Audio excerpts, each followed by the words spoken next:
அந்த மக்களுக்கு 20 விழுக்காடு இடஒதுக்கீடு வாங்கி கொடுத்து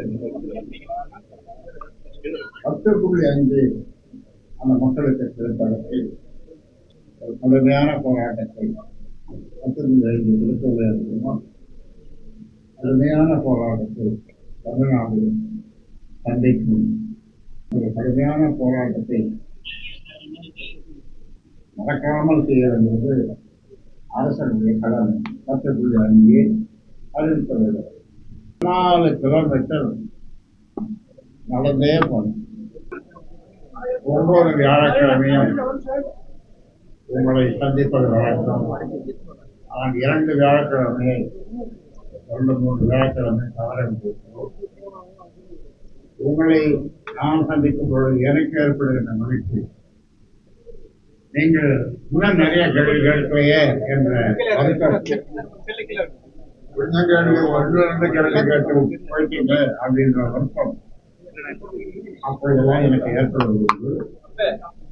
ஆனால் இன்றைக்கு இந்த வியாழக்கிழமை இல்லை, இது திங்கட்கிழமை. திங்கட்கிழமையிலே ஊடக நண்பர்களை பார்ப்பதில்லை அதை விழுந்த மகிழ்ச்சி. இந்த கூட்டம் மாநில வன்னியர் சங்கத்தினுடைய முக்கிய பொறுப்பாளர்களுடைய கூட்டம். அதாவது 1980 ஆரம்பிக்கும்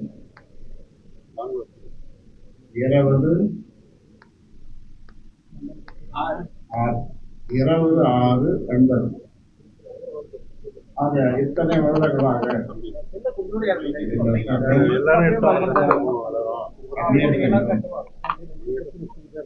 அந்நிய மக்களுக்கு தொடர்ந்து அவருடைய பிரச்சனைகளுக்காக பல்வேறு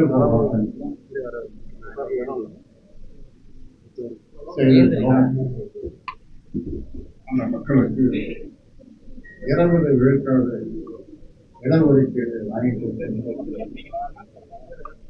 10.5 அந்த மக்களுக்கு செலுத்தவர்கள் நான் அந்த மாநாட்டிலே மாமல்லபுரம் மாநாட்டில் நடத்தி ஒரு கடுமையான போராட்டத்தை 10.5 கொடுத்துள்ளே இருக்குமோ கடுமையான போராட்டத்தை தமிழ்நாடு சந்திக்கும். அதனால் அப்படி கடுமையான போராட்டத்தை நடக்காமல் செய்ய வேண்டியது அரசனுடைய கடமை. 10.5 அறிவிக்க வேண்டும். அந்த வகையில் இப்பொழுது இந்த வன்னியர் சங்கம் தொடங்கிய போது முதல் மாநாடு கருங்கல் பாளையம், ஈரோடு கருங்கல் பாளையம், ஈரோடு கருங்கல் பாளையத்தில் 2வது மாநாடு மேட்டூர். 2வது மாநாட்டில் மேட்டூரிலே ஒரு ரதம் செய்து அந்த ரதத்தில் மறைந்த பெருந்தலைவர் எஸ்.எஸ். ராமசாமி படையாச்சார் அவர்களை உட்கார வைத்து அவர் சொன்னார், நீ என் பக்கத்தில் உட்காருனார். நான் உட்கார மாட்டேன். அவரை உட்கார வச்சு 14 கிலோமீட்டர் நடந்தே போனேன்.